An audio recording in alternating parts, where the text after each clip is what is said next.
Y yo quisiera que en la mañana de hoy pudiéramos nosotros también sumergirnos en este cierre que tenemos para esta temática. Quisiera que pudiéramos observar algunos aspectos de un texto que el Señor me ha regalado para concluir esta entrega. Quiero que usted se vaya al libro del profeta Isaías. Vamos a leer 5 versículos que están allí. Isaías 41, versículos 8 al 13.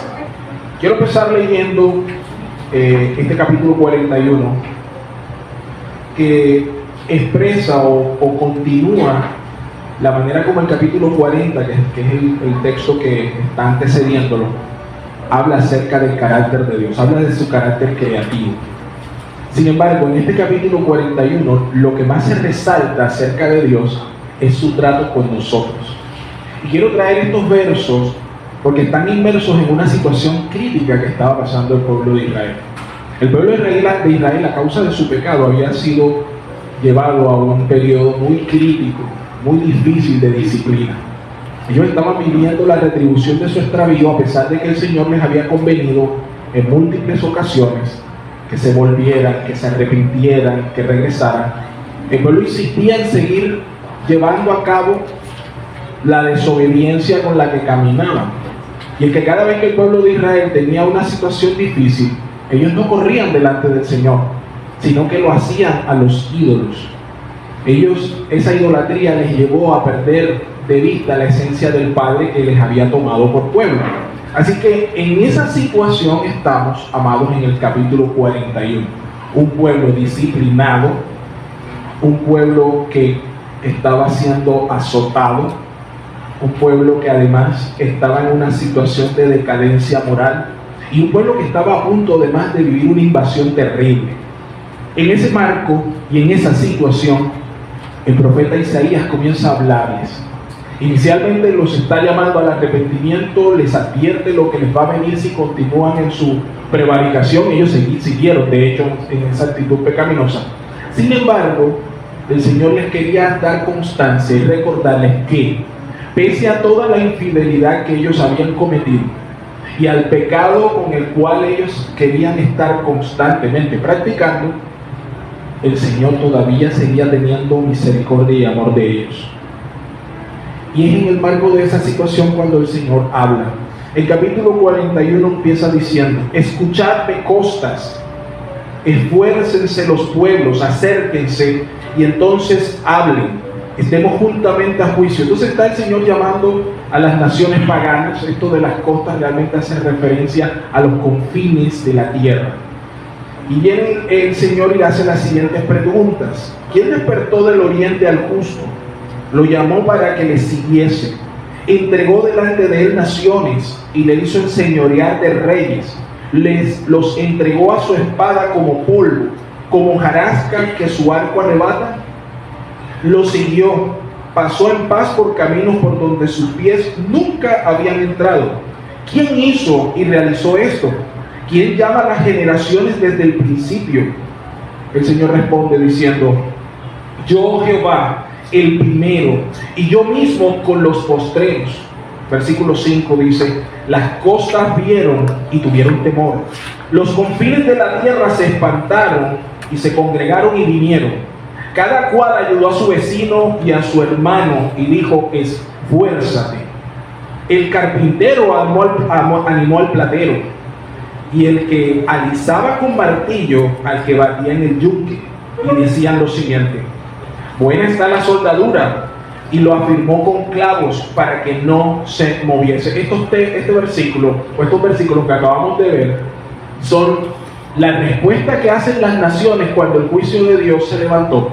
Lo primero que ellos hicieron fue ir al carpintero, al orfebre, al metalúrgico, para que les fabricasen dioses. Y es importante como ellos dicen, y lo sujetaron ¿con qué? Con clavos. Ahora, teniendo eso en mente, podemos ahora entender, que ahora sí vienen los versículos en los cuales nos vamos a centrar en esta mañana. Esta fue la reacción de los pueblos de la tierra, los que no tienen temor de Dios. Ellos inmediatamente fueron a sus hogares, se pusieron de acuerdo y comenzaron a construir dioses, porque las personas sin Cristo buscan dioses a los cuales adorar y que los libre.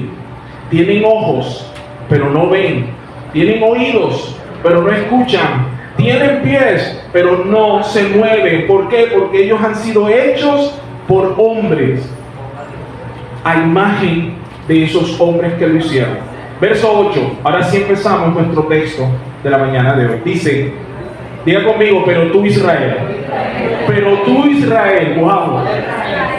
¿Se dan cuenta? Pero tú Israel. Es decir, a diferencia de estos, empieza el Señor diciendo, pero tú Israel, siervo mío eres tú, Jacob, a quien yo escogí, descendencia de Abraham, ¿quién? Mi amigo. Verso 9. Porque te tomé de los confines de la tierra y de tierras lejanas te llamé y te dije, mi siervo eres tú, te escogí y no te deseché. Versículo 10. No temas, porque yo estoy contigo. No desmayes, porque yo soy tu Dios que te esfuerzo. Siempre te ayudaré, siempre te sustentaré con la diestra de mi justicia. Verso 11. He aquí que todos los que se enojan contra ti serán avergonzados y confundidos. Serán como nada y perecerán los que contienden contigo. Verso 12. Buscarás a los que contiendan contigo y no los hallarás. Serán como nada y como cosa que no es aquellos que te hacen la guerra. Verso 13 y final de nuestra mañana de hoy. Porque yo Jehová soy tu Dios, quien te ¿qué?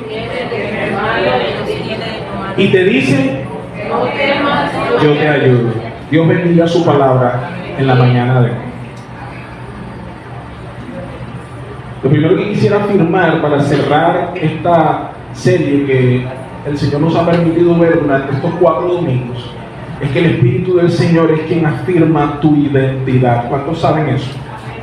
El Espíritu del Señor es quien afirma tu identidad. ¿Cómo así, pastor? Sí.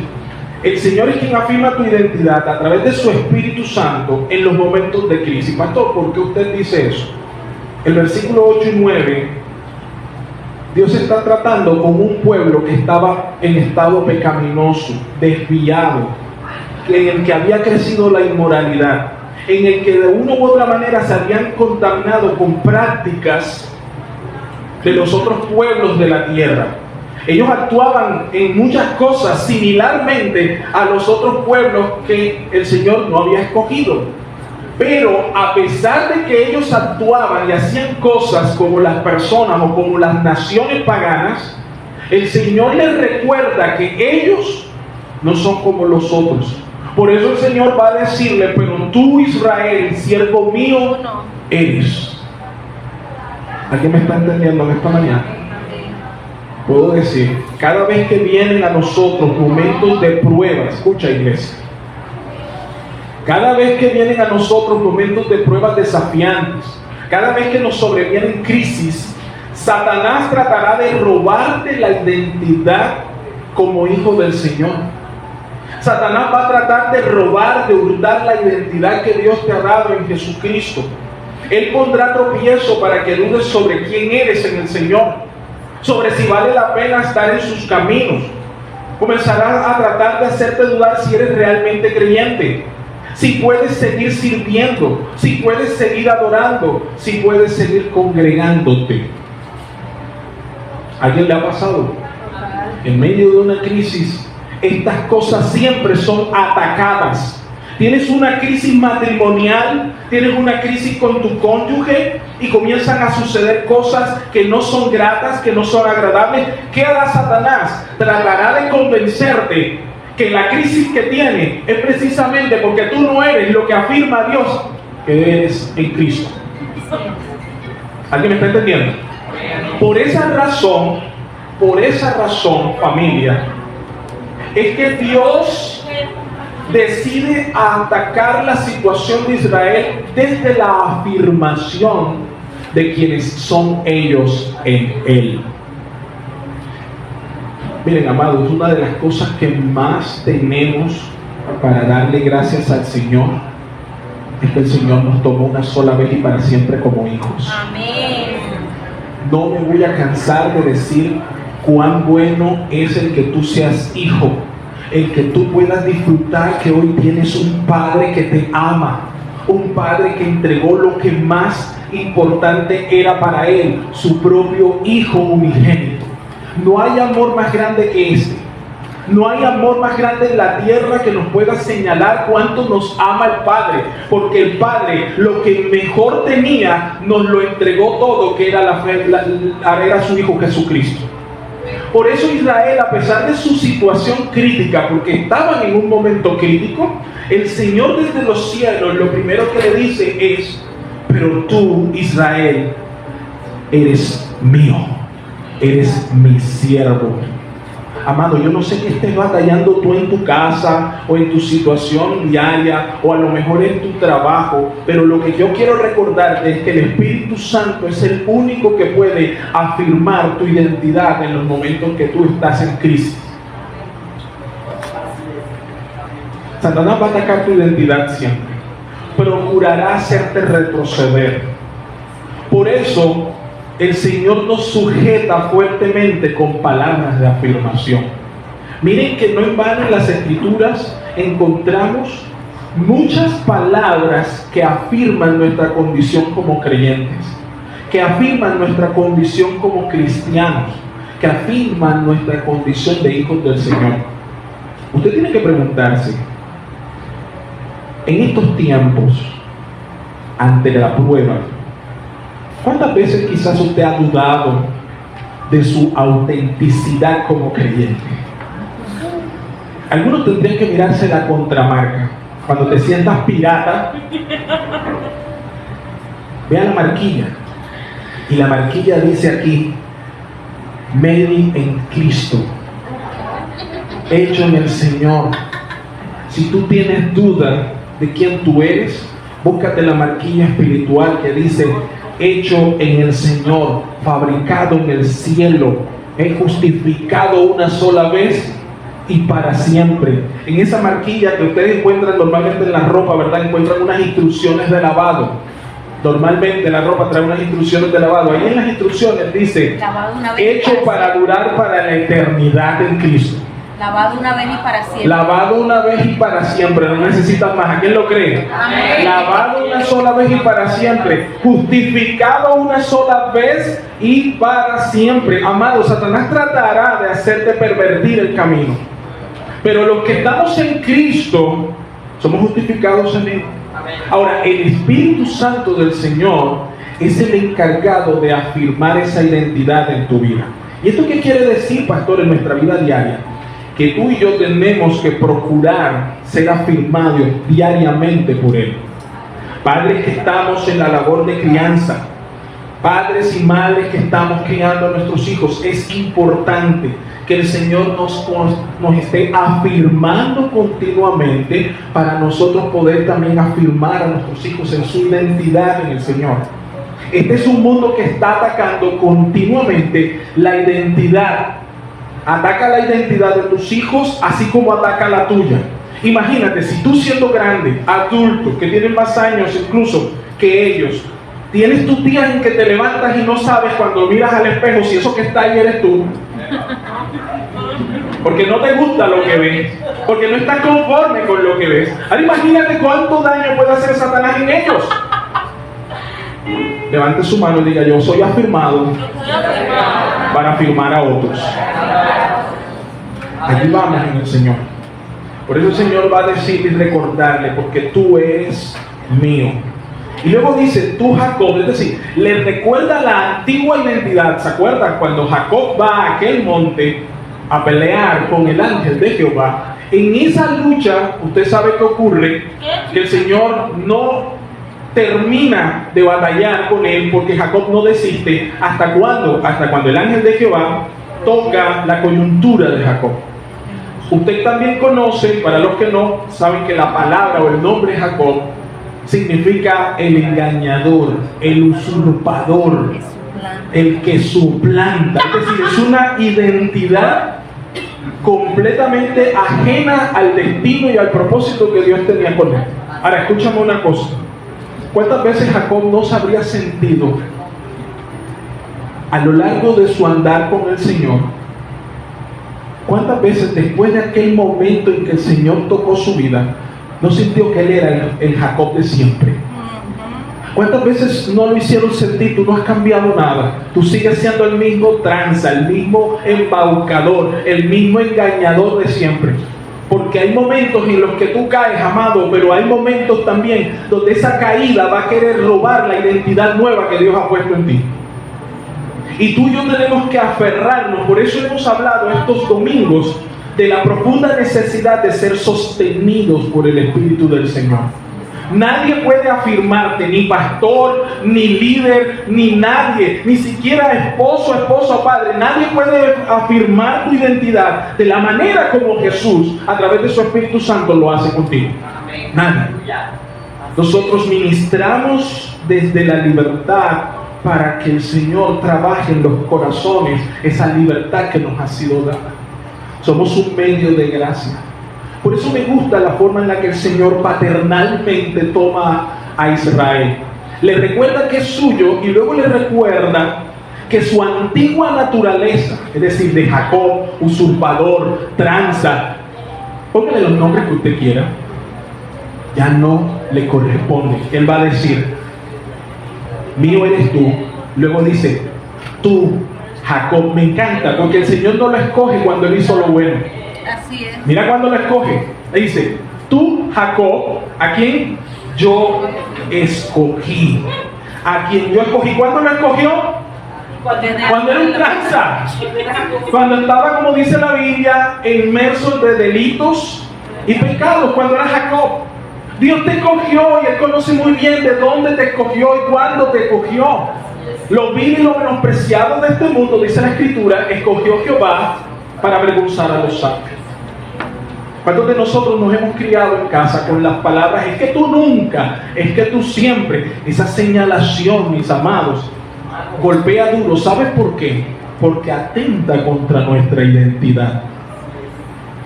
No hay nada más desanimante para un hijo, una esposa, un esposo, sobrino, un trabajador, cuando después de estar haciendo una labor tratando de mejorar, su padre, el jefe, el esposo o la esposa dice: es que tú siempre, es que tú nunca.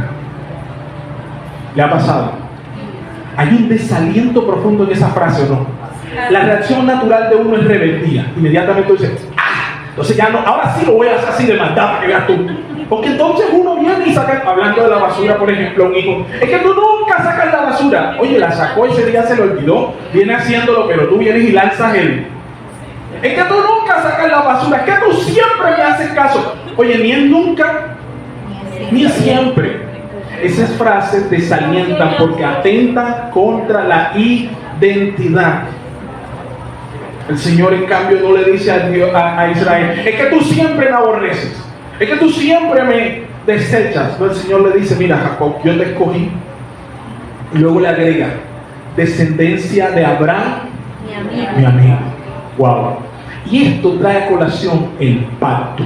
Diga conmigo: estamos bajo pacto. Estamos bajo el pacto nuevo y eterno de Jesucristo. Me gusta eso, porque no es solamente un sentimentalismo. No quisiera reducirlo solamente a sentimientos, porque de hecho lo hay. Por eso me encanta ese texto, porque expone el carácter de Dios, su paternidad con nosotros, y aprendemos mucho. Me gusta un Dios que trata de esta manera, porque me enseña a lidiar mis problemas, mis crisis, mis situaciones, con la alianza de que aún en medio de situaciones difíciles podemos obrar con santidad, en amor.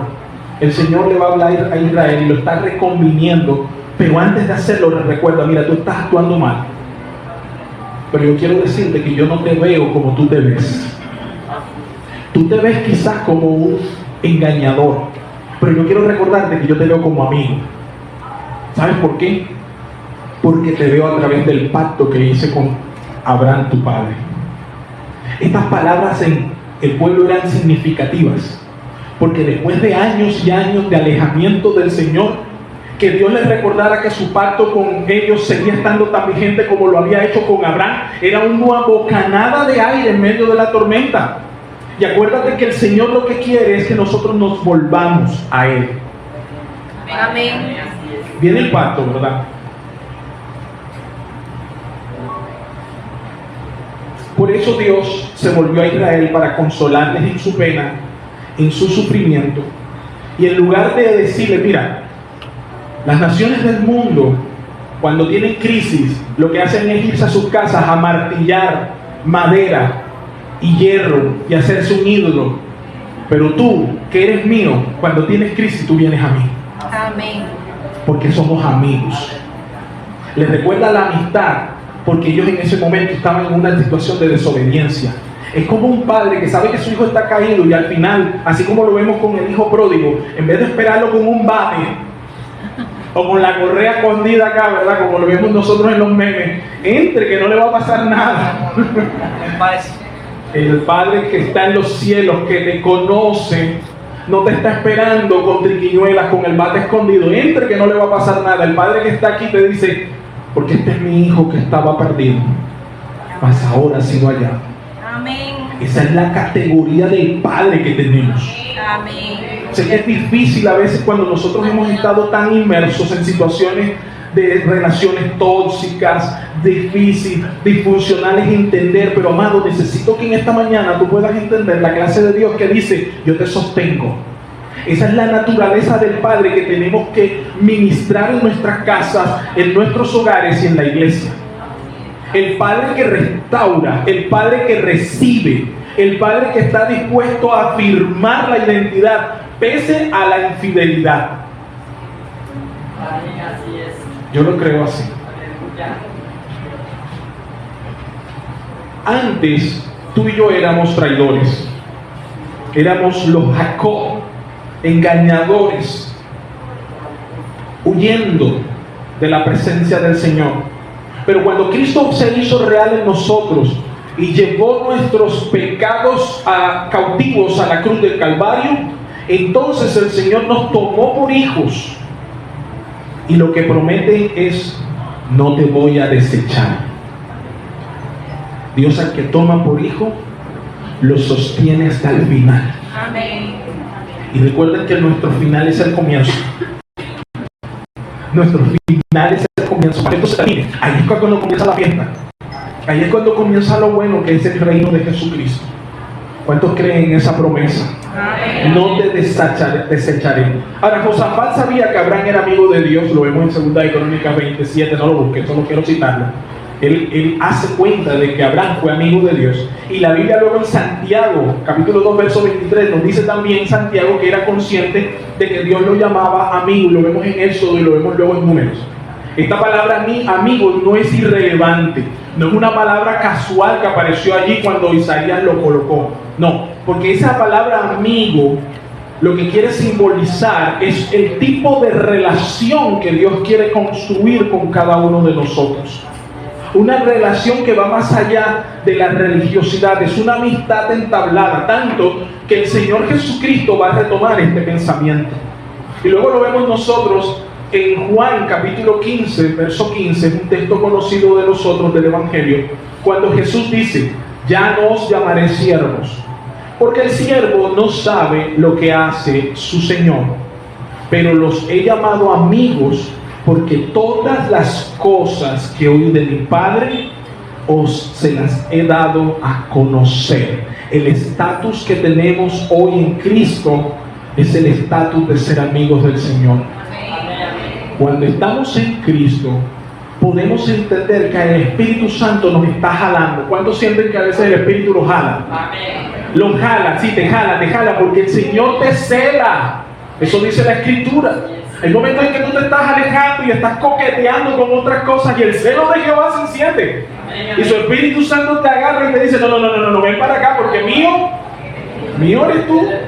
Echa para acá, ¿por qué? Porque lo que tenemos nosotros es mayor que eso que te estamos ofreciendo allá. Aleluya, amén. Es una realidad tan clara que el mismo Jeremías dijo, algún momento quise resistir este fuego. ¿Cuál fue la conclusión? No pude.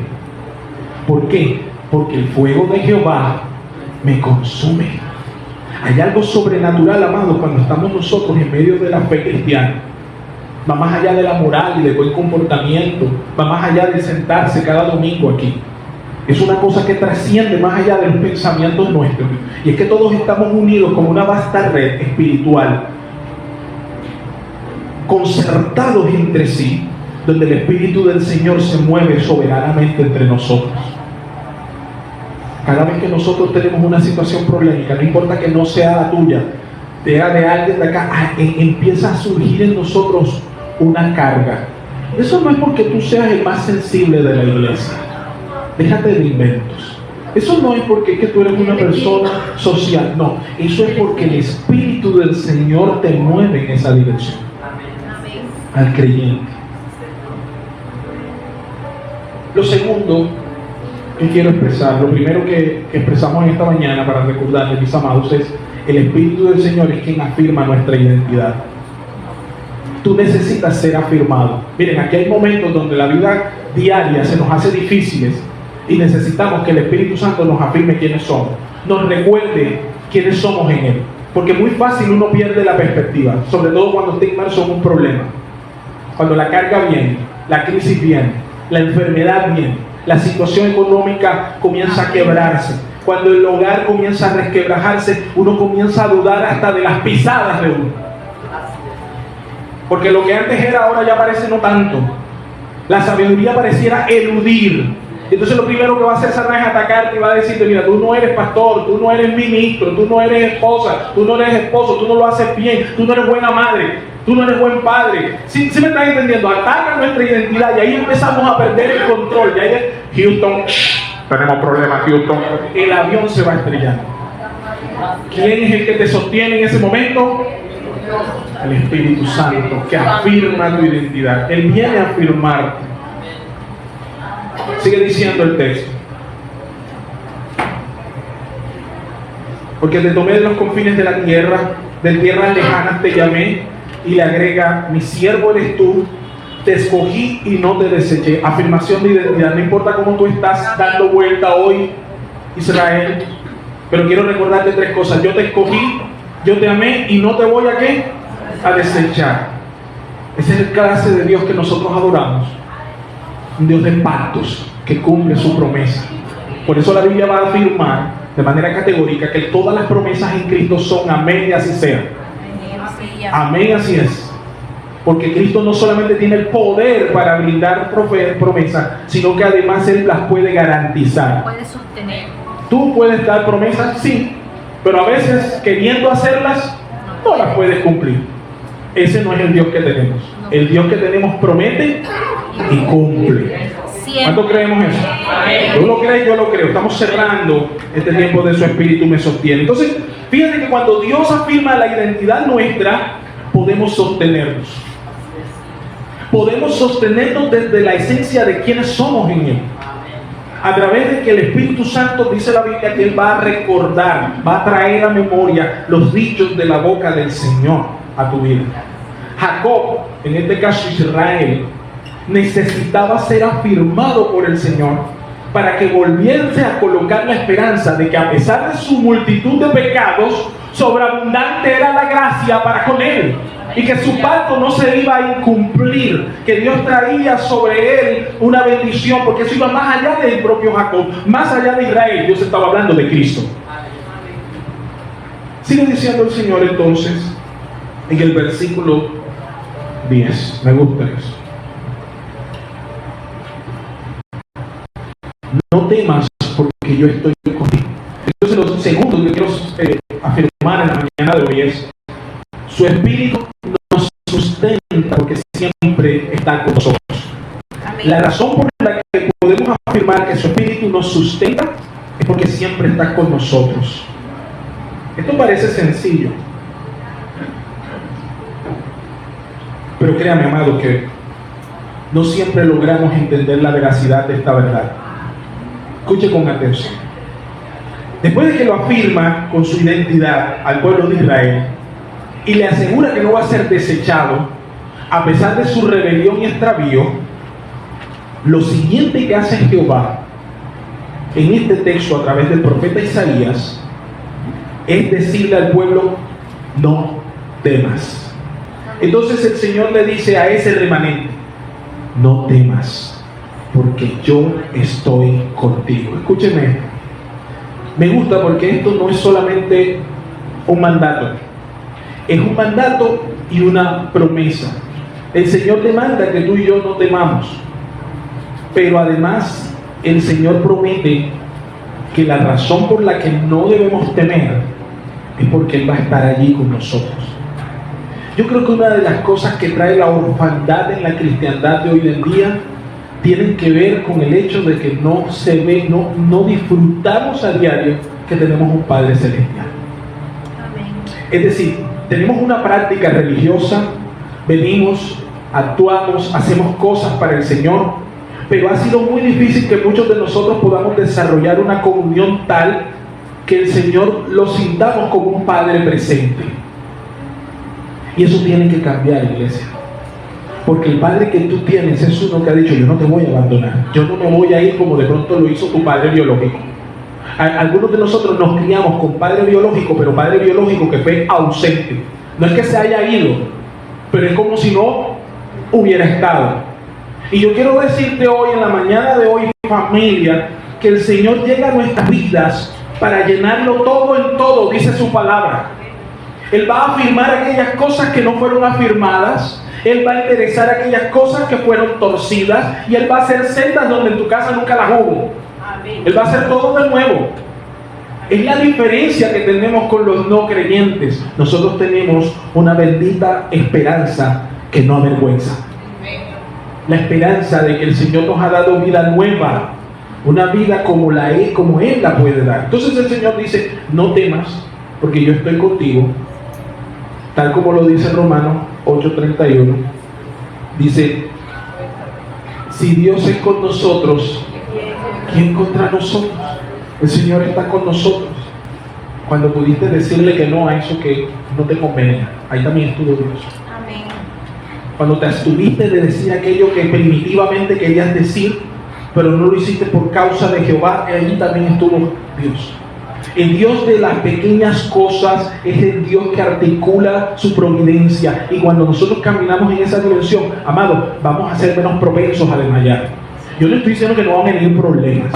Estoy diciendo que cuando ellos vengan, tú vas a sentir que Dios va a estar contigo, que su mano está sobre ti. Siempre te ayudaré, siempre te sustentaré con la diestra de mi justicia. Mira que Él en este versículo 10 va a prometer sustentarte ¿con qué? Con su diestra. Quiero resaltarlo porque la conclusión del versículo 13 es como una elipsis que regresa otra vez a este capítulo, a este verso 10. Dice, te sustentaré con la diestra de mi justicia. Escucha esto, iglesia. La fuerza y el poder de Dios hacen que Él pueda ayudarnos. ¿Cuántos creen que Dios puede ayudarnos? Amén. Eso es una realidad. Yo creo que nadie lo duda. Pero quiero decirte esto, amado. Pero es el amor del Señor lo que hace que Él pueda decirte, yo siempre te ayudaré. Y estas palabras sí que cobran fuerza cuando estamos en momentos angustiosos. Miren, yo padecí, y ustedes lo saben, muchos años con la situación de mi mamá y de mi papá. Había días en los que me levantaba que no sabía realmente qué podía hacer. Los que hemos estado, digamos, con una situación de cuidado de un pariente que tiene una enfermedad de estas desgastantes, que son crónicas, es difícil para uno aspirar, respirar, porque todo pareciera que estuviera uno como atrapado. Si te mueves es malo, si no te mueves también. Además de que todo el mundo en ese momento se acerca y pareciera que te vienen a vender la receta de... ¿Qué ha pasado? Todos tienen la receta mágica de cómo lo puedes hacer mejor. Y siempre recordaré a mi profesor de matemáticas diciendo, después de un ejercicio hecho, todos son fáciles, pero vaya y hágalo usted cuando arranca. En aquellos días, encontrar sosiego es difícil, por lo extenuante que es tener que estar cuidando a una persona que se va, desgastando frente a tus ojos, y más aún cuando esa persona tú le amas. No hay respuestas fáciles, iglesia. No hay 2 de Corintios y una de Filipenses. No hay una orada que venga y haga rápidamente y se saca. Porque todos queremos hacer y todos queremos que algo mágico pase. Que venga el ungido y toque y a uno lo libre de esto para uno volver a tener libertad y vida y tranquilidad. Amado, cuando tú estás en una situación como esa, cuando estaba en aquel momento en aquel hospital y veía que la situación lejos de avanzar se hacía más tortuosa, que mi papá se iba poniendo cada vez peor, llevaba 20 y pico de días un hombre fracturado y no veía que su situación avanzaba, sino que cada diagnóstico era peor que el anterior. Amados, allí entendía yo cuando el Señor dice: te voy a sustentar. Miren, la sustentación no es una visita. No es yo te di aquí esto en este momento y tú calma tu necesidad hoy. El sustento es una cosa constante y permanente. Nadie en la vida esta, de este lado de la eternidad, tiene manera de poder sustentarte salvo el Señor. Y en situaciones difíciles, críticas, extremas, es cuando uno aprende cómo el Señor cuidó de Elías a través de un cuervo. A veces viene un cuervo que te va dejando nada más día a día lo necesario para pasarlo hoy. Y vas a entender cuando Jesús va a decir: bástale a cada día su propio afán. Amados, la sustentación es fácil cuando lo tienes todo resuelto.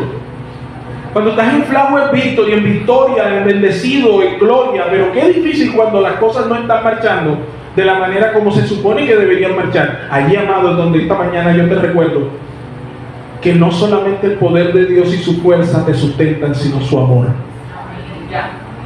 Necesitamos entender que Dios nos ama tan profundamente que no nos negó ni a su propio Hijo. Su amor es lo que hace decir: siempre te ayudaré. Porque esa es una promesa no movida por el deseo, sino por el amor. Dios no solo tiene poder para prometer, sino que además es movido por su gracia para que tú puedas ser sostenido a través del pacto de Jesús. Porque he pactado contigo en Cristo, yo te sostengo. Esa es la realidad y esta es nuestra esperanza. Un hogar que está atravesando problemas, está recibiendo azotes, hay olas que están llegando. Yo lo único que puedo decir: amado, este es el momento para que la diestra de justicia del Señor te sostenga. Amén. Estas son de las cosas que no te las va a enseñar pastor, ni líder, ni ministro. Estas las tienes que aprender en la empresa educativa llamada Espíritu Santo. Amén. Las pasas y las tienes con Él. Digo, en la iglesia enseñamos, y no estoy menospreciando en ningún Dios me libre, no quiero decir eso. Quiero hacerte entender que hay cosas que yo te voy a predicar hoy que no te van a tener mayor relevancia, pero en 5 años van a tener impacto. Y yo de pronto ya ni me voy a acordar de eso que dice, pero a mí te va a llegar. Dices: ay, pastor, ¿se acuerdan? Hace 5 años, imagínate, usted dijo esto y yo la estoy viviendo justo ahora. Hay cosas que Dios me dijo hace rato que me las estoy entendiendo es ahora. Que en el momento cuando me le dijo no tenía tanta relevancia. Yo escuchaba hablar de la crianza con los hijos cuando no estaba casado y eso era bueno. Yo decía amén. Era bueno, pero yo no tenía ningún compromiso con eso porque nadie me la estaba poniendo a prueba. Pero ahora que tengo al hijo mío, toda esa enseñanza ahora quisiera otra vez revivirla. ¿Cómo fue que dijo? ¿Cómo fue que dijo en esta parte? ¿Qué fue lo que dijo el pastor ese día? Dios va trayendo su sustento día tras día. Vamos al versículo 13, porque vamos a celebrar la cena. Verso 13. Porque yo Jehová soy tu Dios. Y miren lo que va a decir en ese versículo 13. Porque yo Jehová soy tu Dios. Otra vez el Señor declara una verdad poderosa. Dice: quien te sostiene de tu mano, ¿qué? Derecha. Y te dice, ¿qué te dice? No temas, yo te ayudo. Usted, que seguramente es un buen lector de las Escrituras, se habrá dado cuenta que la palabra no tema está repetida muchísimas veces. Ahora, qué curioso que esa palabra se repita tantas veces. ¿Sabes qué pienso? Que el profeta Isaías, cuando está lanzando este mensaje de parte del Señor, el Señor le coloca el énfasis necesario de no temas y lo repite a lo largo, porque la tendencia nuestra es precisamente a temer. Y esto no va, y quiero decirle, mi amado, esto no va de que tan templado tú seas. Sí, porque algunos acá dicen: no, yo temo, píntame la que te la coloreo, Satanás. Que esté firme, que mire que Sí, ¿verdad? Esto no es de píntame la que me lo. No, eso es para los débiles que tienen el lagrimón a flor de. No, esto no es de lágrimas, amado. Esto no es de lágrimas, esto no es de qué tan fuerte tú seas. El Señor da una promesa porque vamos a tener momentos de terrible debilidad, en donde vamos a temer. Miren, ¿se acuerdan cuando Pablo estaba hablando? Empezamos nosotros esta entrega de la serie y vimos que Pablo mismo decía, estuvimos tan atribulados que temimos perder la vida. ¿Y lo dijo quién? Pablo. Y miren, para que Pablo diga temimos, estas son palabras mayores. Era un hombre consagrado del Señor. El Señor dice, yo soy Jehová tu Dios. No dice yo soy Jehová. Me gusta cómo agrega Jehová y lo personaliza. Diga conmigo, Jehová mi Dios. Jehová mi Dios. Comunidad cristiana, tú tienes un Dios cercano al que puedes llamar Padre. Él se presenta y dice, mira, yo soy tu Dios, Jehová de los ejércitos, quien te sostiene de tu mano derecha. Viene a mí el momento cuando se anegaba Pedro, se hundía en las aguas, estaba caminando, pero tuvo miedo, dice la Biblia. ¿Qué tuvo? Miedo. ¿De qué tuvo miedo? De lo que estaba alrededor. ¿Qué era lo que estaba alrededor de él? El mar agitado, la fuerte brisa. El hombre sentía que se iba a anegar, y cuando comenzó a sentirle, de hecho, le pasó. O sea, su peor temor se le cumplió. A veces nosotros estamos siempre, el peor temor que no tenga trabajo, el peor temor que no me dé la enfermedad, que pase esto. Miren, mis amados, en el Señor Jesucristo vamos a pasar por valles de sombra de muerte. Salmo 23, pero ¿sabes cuál es la promesa de ese salmo? Aunque ande en valle de sombra de muerte, no temeré mal alguno. Razón, porque su vara y su callado, dos herramientas que tiene todo pastor, te van a infundir ¿qué cosa? Esas son la manera en la que el Señor te recuerda, pase lo que pase. Es como cuando está pasando algo bien fuerte y tú vienes, y yo siento como un niño, ¿verdad? Ahí que está al lado de su gran héroe, y viene la situación sobre él, y el Señor te agarra la mano y te dice, tranquilo, yo estoy aquí. Eso tiene que darte tranquilidad. Eso tiene que darte tranquilidad. Agárrate de las manos, del pie del Señor, te agarras así cuando veas la ola, porque tú sabes que si Él está aquí, después de que pase la ola tú quedas. Tú prevaleces, es la promesa del Señor. Sigue, dice, quien te sostiene de tu mano derecha. No dice que tú te sostienes de Él. ¿Qué dice? Es Dios quien te sostiene a ti. Como cuando el niñito quiere cruzar la calle, yo creo que a usted le ha pasado, y el peladito comienza a hacer así. ¿Se han dado cuenta? Cuando va a cruzar la mano y ¿qué haces tú? Lo agarras duro. ¿Por qué? Porque tú ves el peligro que él no. Cuando yo llevaba a Pablo en la calle, él comenzaba a revolver la mano, a querer soltarse. Yo fuera un mal padre si le dijera, pero tu Padre que está en los cielos prevé las situaciones que tú pequeñito no sabes, y entonces uno como papá lo agarra más fuerte. No porque Él se esté agarrando de uno, sino porque uno tiene la potencia, la fortaleza para agarrarlo. El Padre Celestial es igual. A veces tú te quieres soltar, pero la promesa que está aquí es su diestra te sostiene. Amén. ¿Alguien lo cree? Amén. Gloria a Dios santo. ¿Qué es lo más maravilloso que nos ha pasado a nosotros? Seguramente usted tiene momentos maravillosos en su vida. El día que nació su hijo, si lo tuvo. El día que se graduó. El día que se casó. Hay muchos eventos importantes, significativos. El día de su primer trabajo, la primera paga. Grandes cosas que a lo mejor usted puede tener y decir. Pero yo puedo decirles, amado, sin temor a equivoco, que el evento más maravilloso de los que estamos aquí en esta sala, que hemos creído en Jesucristo, es el día que el Señor nos tomó por hijos. Ese es el momento más maravilloso, porque desde ese día comenzamos a vivir de verdad. Desde ese día vino la esperanza de vida, y eso marca una diferencia.